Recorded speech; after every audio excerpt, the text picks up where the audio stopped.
Bonjour et bienvenue sur Mali Actu TV, je suis Oumou Kamara.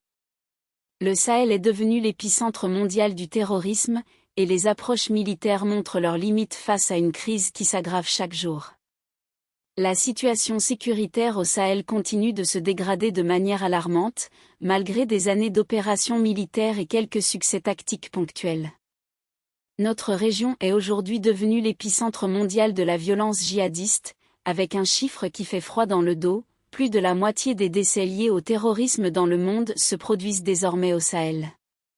Des groupes terroristes comme le Jamaat Nusra al-Islam wal Muslimin, le JNIM, et l'État islamique au Grand Sahara, le IGS, ont non seulement étendu leur influence territoriale, mais ils ont surtout exploité les faiblesses de nos États pour s'emparer de vastes territoires.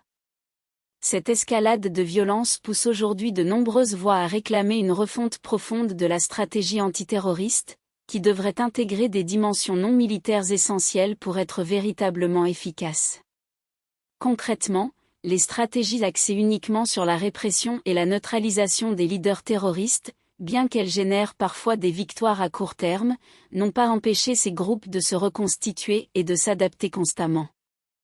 Plus préoccupant encore, certaines opérations antiterroristes ont été entachées par des allégations de violation des droits humains. Ces dérives risquent d'aliéner davantage les populations locales et, paradoxalement, de servir de terreau au recrutement terroriste.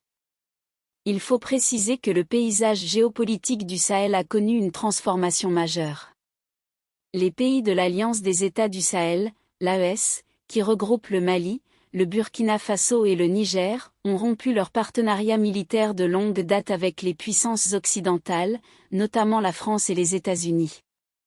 Cette rupture a été suivie par un rapprochement avec la Russie, dont le groupe Wagner, désormais connu sous le nom d'Africa Corps, est devenu un acteur sécuritaire clé dans notre région.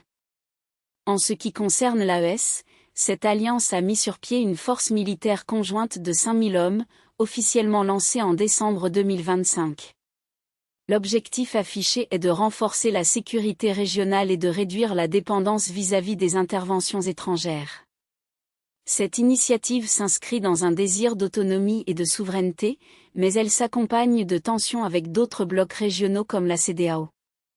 Le retrait de forces internationales, y compris la MINUSMA de l'ONU, a créé un vide sécuritaire qui pourrait être exploité par les groupes extrémistes.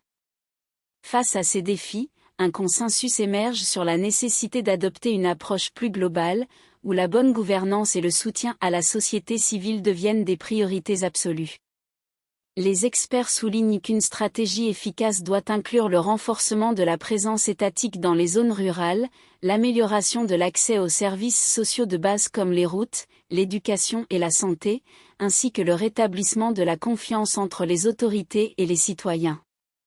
La prévention de la radicalisation, la mise en place de programmes de désarmement et de réintégration, le dialogue politique et le renforcement des systèmes de justice sont autant de piliers essentiels pour espérer une paix durable.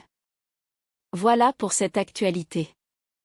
Pour suivre l'évolution de ce dossier et retrouver l'ensemble de nos articles, rendez-vous sur maliactu.net.